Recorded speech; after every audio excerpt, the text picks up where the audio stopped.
Hello children, I am here again with second part of this chapter, some basic concept of chemistry, and in this part we will discuss about the laws of chemical combination. So there are 5 laws in this laws of chemical combination. Out of these 5 we will start from first law, that is law of conservation of mass.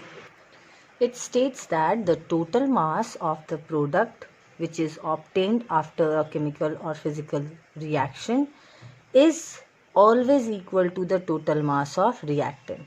Total mass of product is equal to the total mass of reactant during any physical or chemical change. Or you can say that the mass can neither be created nor be destroyed. Or in a physical or chemical change, the matter is neither created nor destroyed. That means you can say that there is only change in its form. Okay, suppose it is in one form, after the change it will change into another form, but there will be no change in the mass of that matter.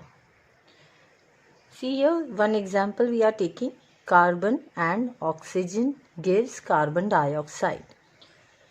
Now you can see here that the mass of carbon is 12 grams and of oxygen is 16 grams.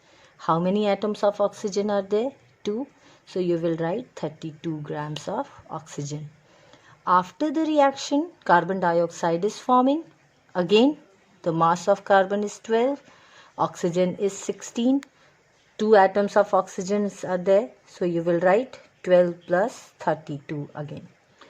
Now 12 of carbon and 32 of oxygen, they together will give you 44 grams, and this side, on the product side, it is also 44. So 44 on the reactant side and 44 on the product side. So there is no change in the mass of reactant and product after the chemical change. So this obeys the law of conservation of mass. Or you can say that sum of mass of reactant is equal to the mass of sum of the mass of product. So one question is based on this law. According to this question, it is given that 1.5 grams of ethane on combustion gives 4.4 gram of carbon dioxide and 2.7 grams of water. So first you will write ethane undergoes combustion. So you will write a chemical equation for this. Combustion take place in the presence of oxygen.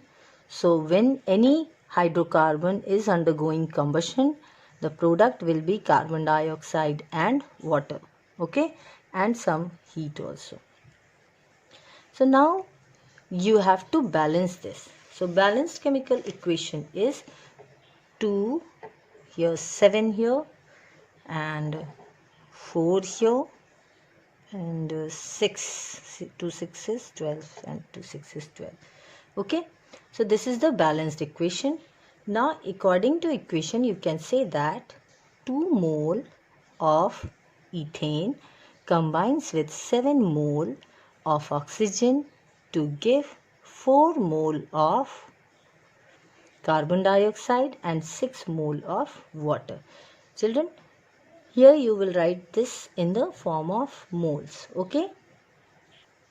Now in your question it is given that 1.5 grams of ethane on combustion, it is giving 4.4 grams of carbon dioxide and 2.7 grams of water. So if they are following the law of conservation of mass, what will be the mass of this oxygen? So children, you all know in the how to calculate moles. Number of moles is equal to given mass upon molecular mass. Given mass is given in your question, that is for ethane it is 1.5 and molecular mass of ethane will be 12 into 2 is 24 and 6 will be 1 into 6 will be 6. So it is 30.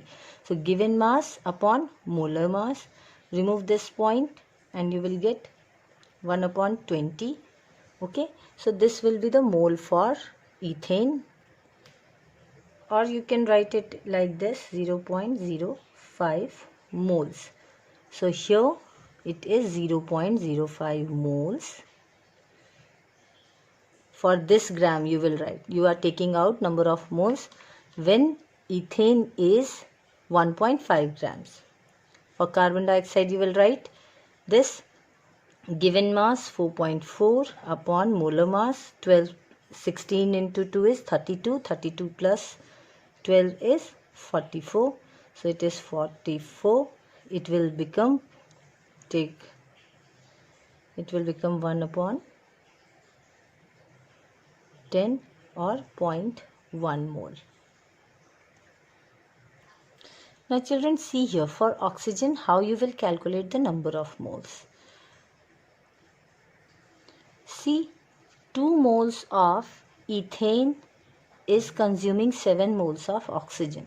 So you will write 2 moles of C2H6 is taking 7 moles of oxygen.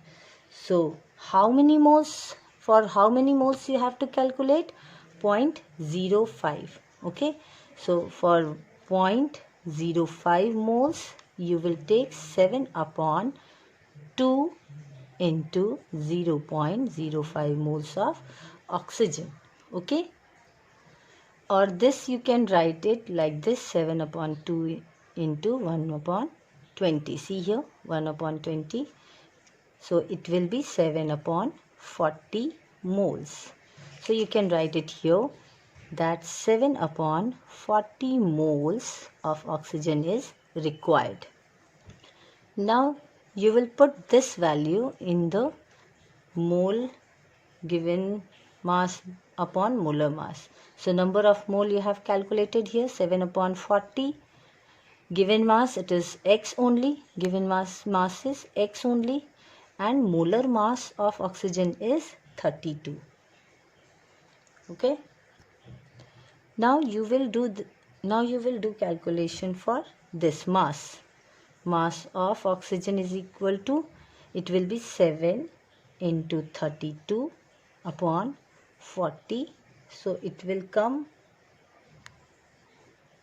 5, 8 5s are 40, or you can write 10 4 is 40 and 8 4 is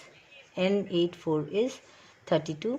So 7 8 is 56 upon 10, or you can write 5.6 grams. So here 5.6 gram is the mass of oxygen. Now we have got the values, 1.5 gram for ethane, 5.6 for oxygen, 4.4 is given in question of carbon dioxide, and 2.7 is of water. So this part, now according to law of conservation of mass, the mass of reactant is equal to the mass of product.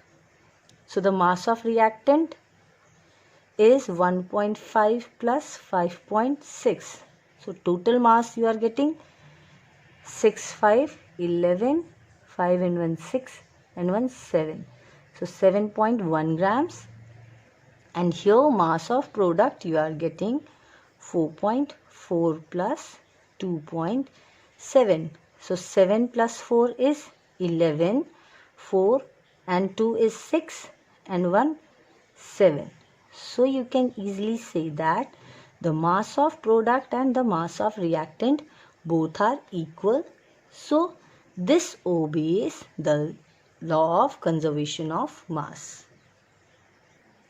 Second law is the law of constant composition, or the law of definite composition. This law states that whenever a compound is forming, we don't know what is the source, no matter from which source it is obtained. So whatever is the source of that compound from which it is forming, it always contains the same element combined together in the fixed or definite ratio by mass. Whenever a compound is forming, whatever is the source, it is not considered, but we consider only compound, and that compound will have same type of element and the ratio of these elements are in the fixed proportion or definite proportion. Let's take one example of water. See, seawater, if I am collecting seawater, rainwater and tap water. So in all type of water, what is common? Hydrogen and oxygen. And whenever water is forming, the ratio of these two, that is, they will form H2O in all cases, then only this will be water, and the ratio will be 1:8. So no matter what is the source of the compound, if it is forming the particular compound, the element must be same, like here hydrogen and oxygen, and the ratio is also same. Whatever is the source, the element remains same and the ratio will remain same. Now let's take one example of carbon dioxide which is coming from factories. Carbon dioxide is come from burning of coal, okay, or fuel. So you will see that in all cases you are getting carbon dioxide, which is a compound formed by carbon and oxygen. Here also carbon and oxygen. Here also carbon and oxygen. Ratio is 12:32. Okay, and it will be, you have to simplify this. This will become 3:8. Here also it is 3:8, and here also 3:8. So you can see that they all have carbon and oxygen. They are all forming same compound with same element and with same ratio. So this is the law of constant composition. Let's solve one question based on this law. 0.7 gram of iron combines with 0.4 gram of sulfur to form iron sulfide. If 2.8 gram of iron dissolved in HCl and excess of sodium sulfide is added, then 4.4 gram of iron sulfide is precipitate. Okay, now you have to prove that this reaction follows law of constant composition. Now see children, there are two experiments. Experiment number 1, in which iron is there, sulfur is there, and it is forming iron sulfide. Okay, so in experiment number 1, 0.7 grams of iron is taken, 0.4 gram of sulfur is taken, and iron sulfide is forming. In experiment number 2, you see that 2.8 grams of iron, it is getting dissolved in HCl and excess of sodium sulfide, and it will give 4.4 grams of iron sulfide. Now see, according to the law of conservation of mass, what happened? The mass of reactant is equal to the mass of product. So add these two, 0.7 and 0.4, you will get 1.1 gram of iron sulfide, because the mass of reactant is equal to mass of product. Here mass of iron is there and product is there. So here you will subtract 2.8 from the mass of product. So now you will get 1.6. So here you will write 1.6 grams of sulfur. Now children, you have to form the ratio. So ratio of iron is to sulfur in experiment 1 is, iron is to sulfur is 0.7 upon 0.4, or you can simply write 7:4. Okay, and in experiment number 2, again you will write the ratio between iron and sulfur. Here it is 2.8 upon 1.6. Now here you are getting again 0.7, remove this points, decimals, and now you will get 7 4s are 28 and 4 is 16. So you will get the ratio 7:4. Here you can see the ratios are same in both the experiment, because the product form is same, iron sulfide. So whatever is the source, in the experiment number 1 and 2, product is forming same, and the ratio for these element which is forming the product is always 7:4. So wherever iron sulfide is forming, its ratio will be 7:4.